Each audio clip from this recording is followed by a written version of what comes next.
everybody, welcome back to Library Says. My name is Jamie, and today I am going to bring you along as I listen to the audiobook for Ready Player 2 with my sister and live my life and hopefully have a very productive day, or this might turn into a whole weekend, while we listen to the sequel to one of our favorite books of all time. Caution, because spoilers ahead. So, we are going to give our preemptive thoughts before we get started with this book, Ready Player 2 by Ernest Cline, and our concerns. So here's what we know about this book. Correct me if I'm wrong on any of this. Okay. It starts immediately after the end of book 1. Wade has won the contest. He owns gregarious games and bajillions of dollars. And then he finds out there's yet another part of the quest, right? That Halliday has planted more eggs, and he has to decide if he's going to play and possibly ruin his life and the world or not. That's my understanding as well. Okay. What are our concerns going in? That he's gonna mess it up.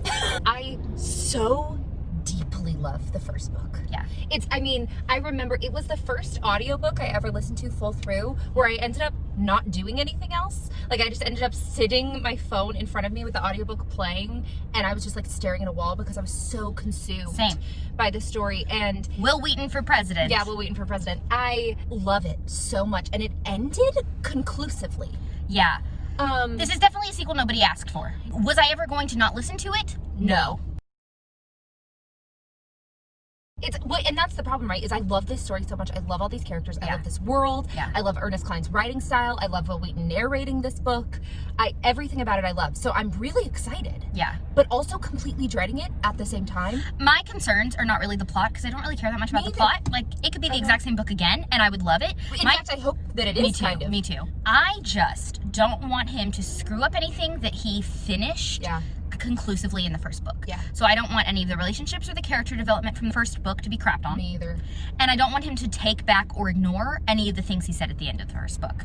Yeah. As far as like Wade's plans for the Oasis, for his money that he's now sitting on, right? Like, those are the things that I don't want to mess up. I want it to be another good quest without messing up the conclusion from the first one, because it's one of the conclusions.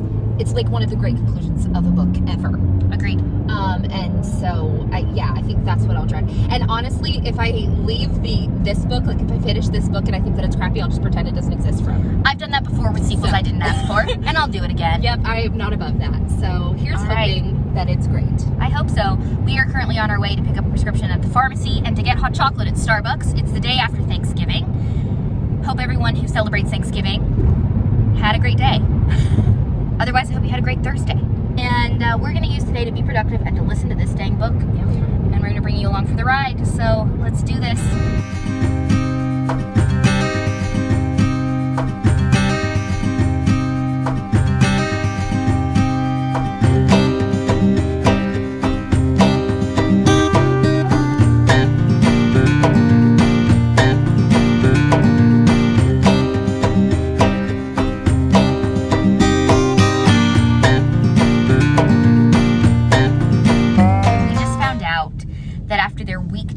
At Ogg's Riverdale-inspired mansion, he has not been with Samantha ever since. Really thought it was going to be a circumstance where they were together a long time, and then he fell back into Oasis addiction, and she was like, listen, I can't with you anymore. Not that they were never together. Right, like 1 week? 1 week, we just found out that when they said goodbye, that was the last time they ever kissed. I'm sorry, I know this romance is like 1/100th of the story of this book, but I am deeply attached to Wade and Samantha and the relationship together. Okay, remember he said that the decision to put the ONI online was split, but that they did it? Yes. And we even said at the time... That doesn't sound like something Samantha would have voted for. Yeah, so that's my guess, is that they part ways in person, but they're all still communicating. He gets the ONI update. If you are watching this and don't mind spoilers but haven't read the book, it's green. After Wade wins the Oasis, essentially, he finds out that there's another hunt for 7 more shards, which are like more Easter eggs, and he also gets new technology. It's the ONI. It's like completely immersive technology that hooks into your brain so you can fully feel, taste, experience the Oasis and things in the Oasis. Completely new, completely submersive, very dangerous, okay? And he takes it to H and Sam and Shoto, and they vote on whether or not to release it to the public or to keep it hidden. And it's split, but they go ahead with it. I bet that's what did it. That's what did it. She didn't agree with it, and that's what ended their relationship so early. Oh, gosh. And he thought it was worth it. He thought it was worth it, I guess. Wade! Stupid Wade. I think it was such a bad call, even when we were first hearing it. I felt like it was a bad call. Yeah, we were like, don't do it, don't do it. Alexa, play Ready Player 2 in Audible. Is never a good idea.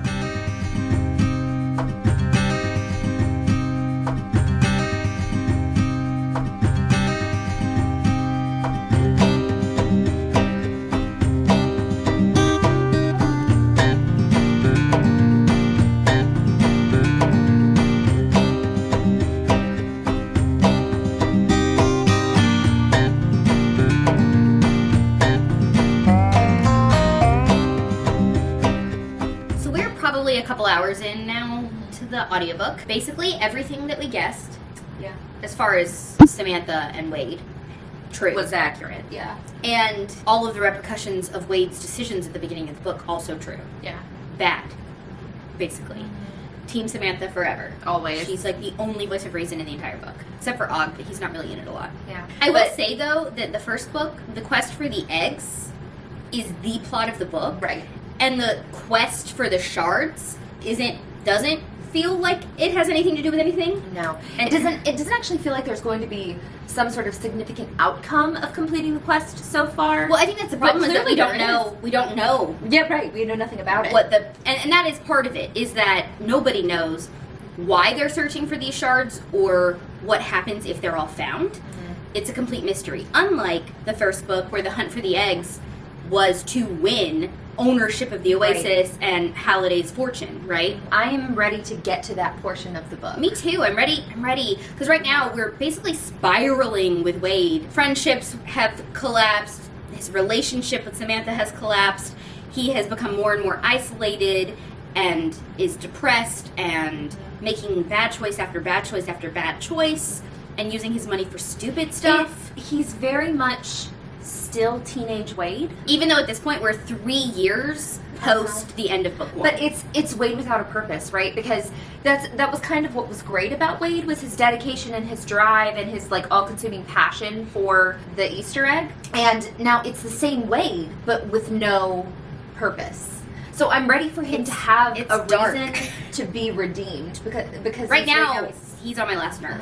Me too. And he built, like he said in the first book, but was talked down from by Samantha, he has gone back and done, creating like a space shuttle for himself, loaded down with access to the Oasis and every possible thing he could ever want, basically to escape the misery that is planet Earth. So I am ready for Wade to have a pick-me-up.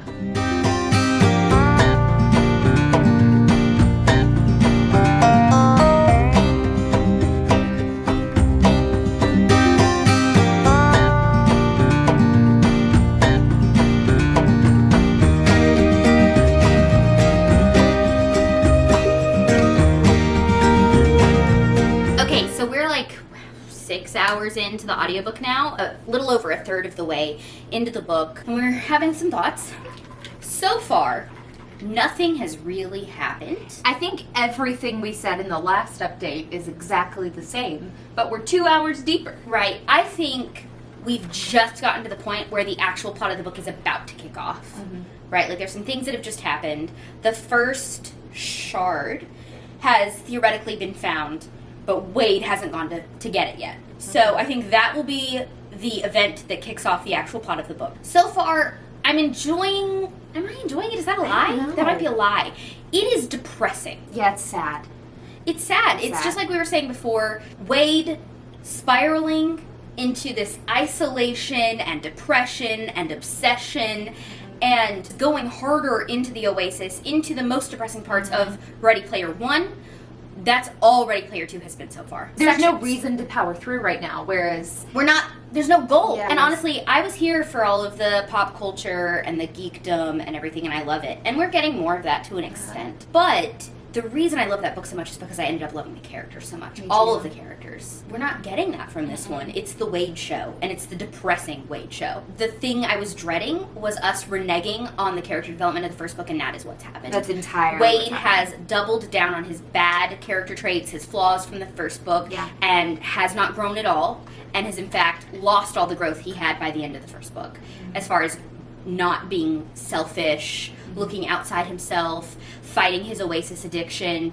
He's completely entrenched in all of those things now, worse than he ever was in book one. There's no momentum, and the pace of this is so slow. I mean, we're drudging through it right now that we had to take a couple breaks because it was so depressing. Yeah, and that's what we're going to do. So we might listen to more of this later tonight, but for now, we are going to get all cozy in here, light a candle, turn on our Christmas tree, and watch Season 2 of Virgin River on Netflix, which premiered today. Any Virgin River fans out there? Let me know down in the comments what you thought about Season 2 once you've seen it. And maybe we'll jump back into Ready Player 2 later.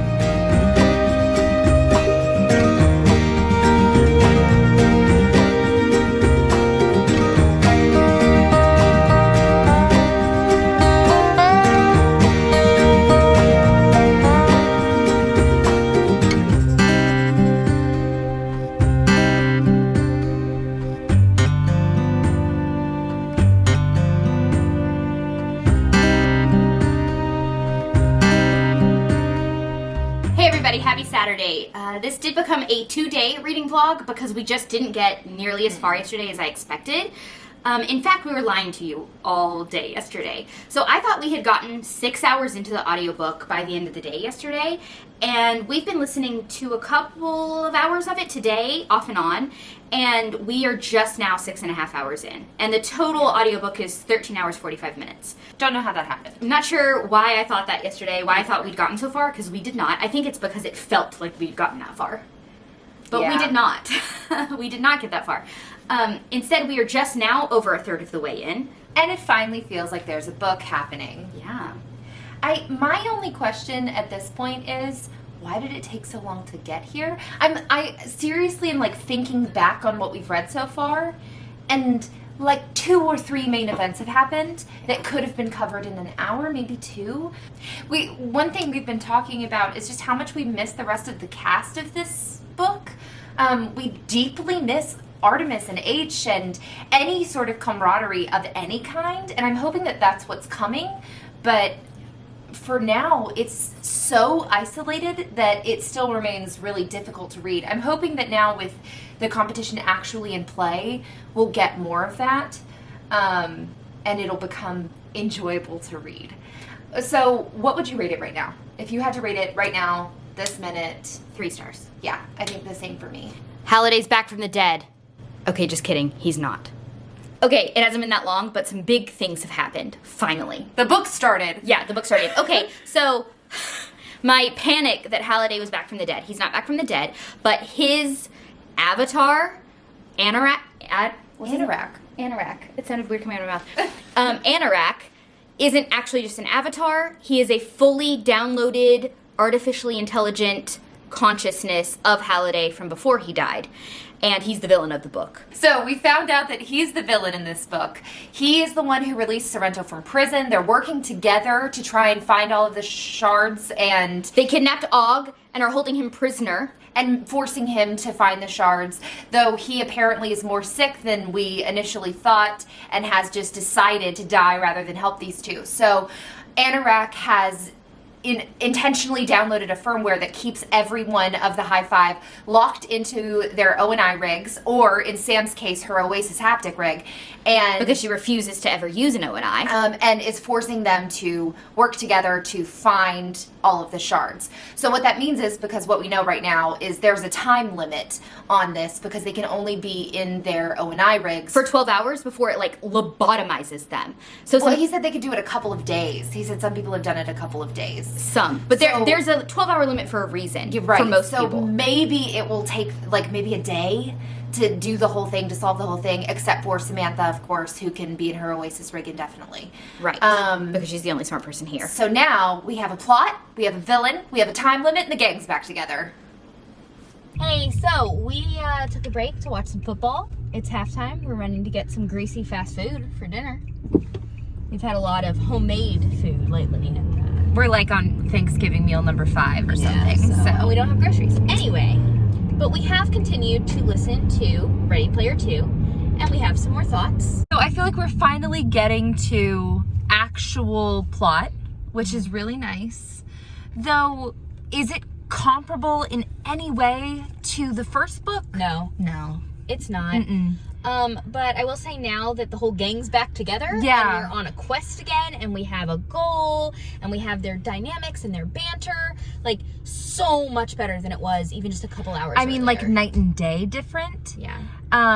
And it made me realize how, I mean, I don't think we can say it enough, but like how lacking sort of the first half of the book is in comparison. At least the first like 35-40%. Yeah, just because it's now we're finally excited to be reading it. Yeah. We're having fun. We're making guesses. Each chapter early on felt like it was taking hours to get through, and we've blazed through the last Yeah. like 8 chapters without even noticing. Just totally flying through it. I hope it carries on like this, and I hope too. it comes to a really great conclusion. But I do sort of predict at this point that the conclusion is going to be that he turns off the Oasis, Man. or they get rid of O&I or something, and that's not what I want. We'll see. I don't know. I will say though that unless the end of this book blows my mind, I cannot imagine a version of this where I give it more than 4 stars. And for me, maybe even less than that. We'll see. I'm a harsher rater than she is. That's true. But yeah, we'll see. Let's all go to Gullah Gullah Island. Gullah Gullah. Hello, crew. Back in the car, running yet another errand. Post-football game, which we won, by the way. Woo. Woo. And we were just having a conversation about Ready Player 2, since we have continued on listening to it. And we thought we should probably film what we were saying. So we're at the point in the book now where they're attempting to get, what, the 5th shard? The 5th of 7 shards. On the Prince planet. We're on a Prince, as in the musician, themed planet, and have been for like 3 chapters. Yeah, we've spent a lot of time on this planet. Though nothing's really happened, and it's difficult to follow. I'm struggling to keep up with exactly what's happening and why we're doing what we're doing. Me too. Okay, say what you said before, though. So I was saying that I've always felt like the most difficult to follow challenge in Ready Player 1 is the Blade Runner? The Blade Runner challenge. And that it's sort of sloppy and it's hard to follow. And we've both read Ready Player 1 like a significant number of times, together and individually. Yeah. And we could recall details of every other challenge. But that one is so fuzzy in our minds. it's like the weakest bit of writing of the first book. Of the entire first book. And every challenge in this book has sort of felt that way, but this one particularly where really mimics we just that. sort of are running around doing random stuff, and then something happens to work. So like we keep saying to each other, so wait, they're doing what now? And Why are they doing this? Where are they right. going? And Who's this person? It's hard to follow. Like we know that they're having some sort of battle, like Against 7 versions of Prince. and it's some sort of music battle, but we don't know if it's like dance, and also we're using spells, so it's also magic, could be singing, don't know, we're not sure, and it's not being described well. Yeah.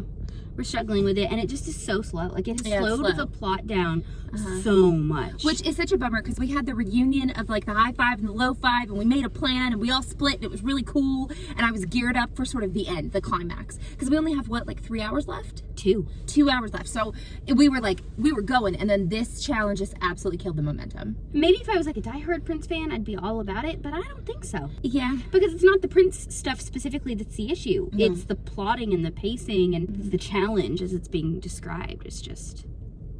We even had Sorrento pop in at one point and be like, keep it up, guys. You've been on this planet a long time. Yeah. You're not wrong.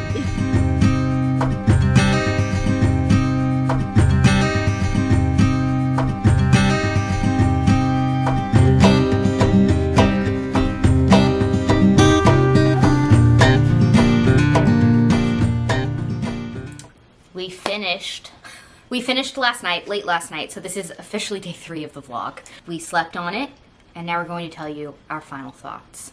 I'm unhappy. I kind of wish I'd never read it. I wish I could take it back, kind of. Let's explain why we didn't like it. So the first book is about an MMORPG. Is that right? Massively On crack. multiplayer. Online Yeah. role-playing game. On crack, right? Yeah. Like a fully submersive that. This book is about cheating death through technology and creating virtual heaven. Ultimately, that's what it ends up being about. You don't know that for most of the No. book, but that's what the book's actually about. One of the huge issues with this book is that in comparison to the first, it's unrealistic. So the first book, none of it felt unachievable. Right, it all felt like this could be where we're headed. This is technology that could exist. I can see this version And of the world. relatively soon. Right, like 20 years from now, it's- it's not a huge leap. This, I mean, in and of itself, it begins with a technology that We never explore that or we explain. really never do. So it's the ONI, it's the Oasis. I don't even remember. I don't remember I don't either. remember. At the very beginning of the book, he finds this technology. It's a helmet that connects to your actual brain so that what you're experiencing, your body thinks it's experiencing. So it goes into the Oasis, and now it's not just you're in a haptic rig that can simulate movement. Your brain is actually reading it as though the movement's happening. Which is so a you big can, leap. Right. Right, and we never explain how that technology actually works, especially considering it doesn't actually hook into your brain. Right. It's completely external, and it can be 3D printed, we learn.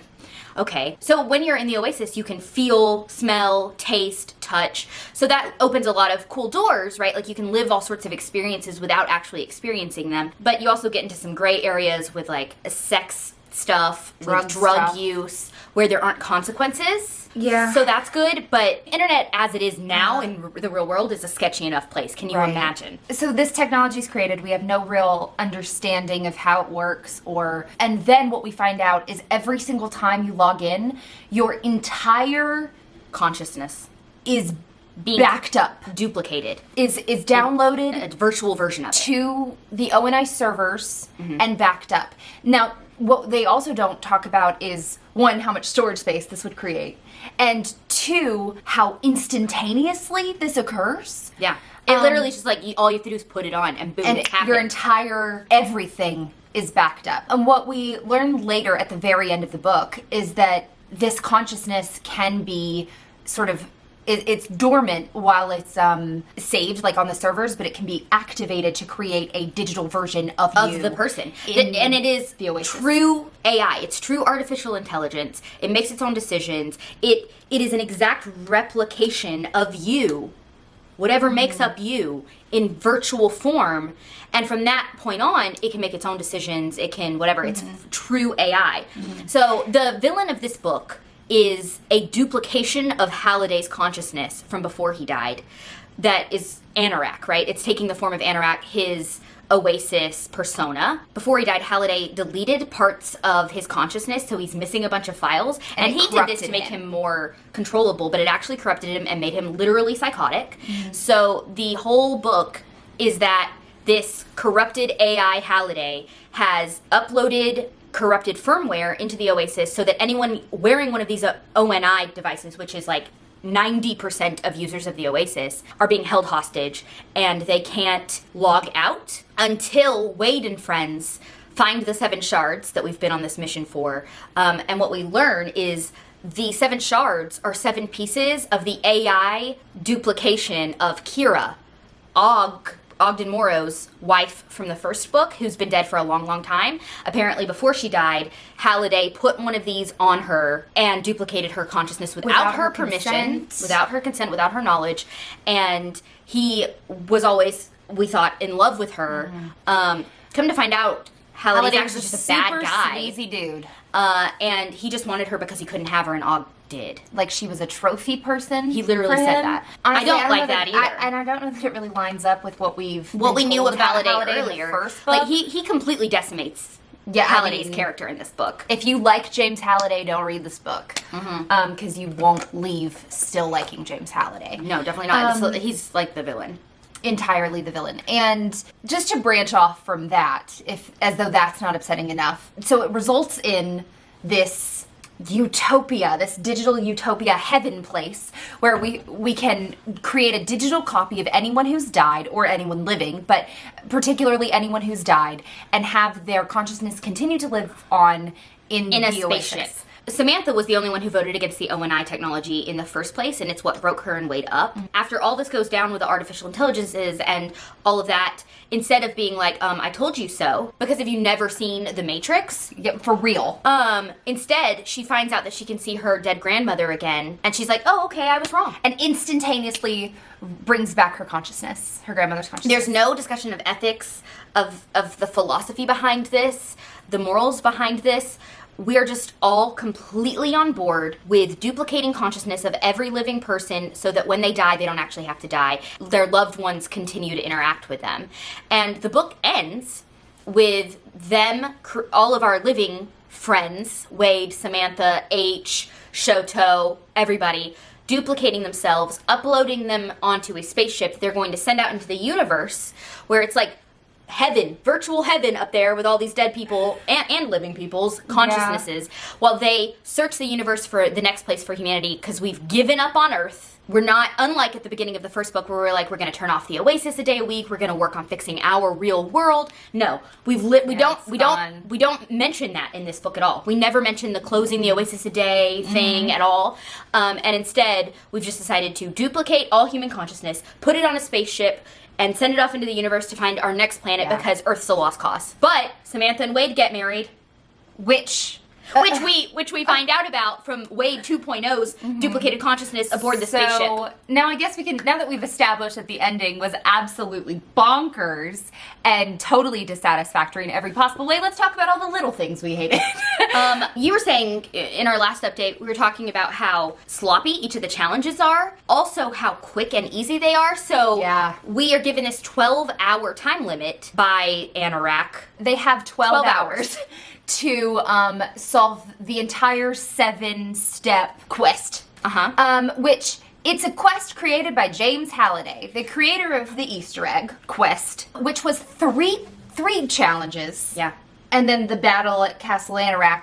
And it took like a year. Yeah. After it started rolling, right? Yeah. And it takes them 12 hours, and it's convenient that they all have exactly the right expertise to make this happen. We find out H is a Prince superstar, just knows everything there is to know about Prince, which is convenient because we spend half the book on a Prince planet. It's not half the book, but it felt like it. It did feel like it. Yeah, it literally is like a curtain call of every one of the like high fives, random skills we never knew about, and everyone, like, we encounter a challenge and every one of them's like, this is mine, this is mine, this is mine. Oh, I happen to know every word to every movie John Hughes ever created, Samantha. Right. Well, convenient that one of these is on a John Hughes movie planet. Thank God.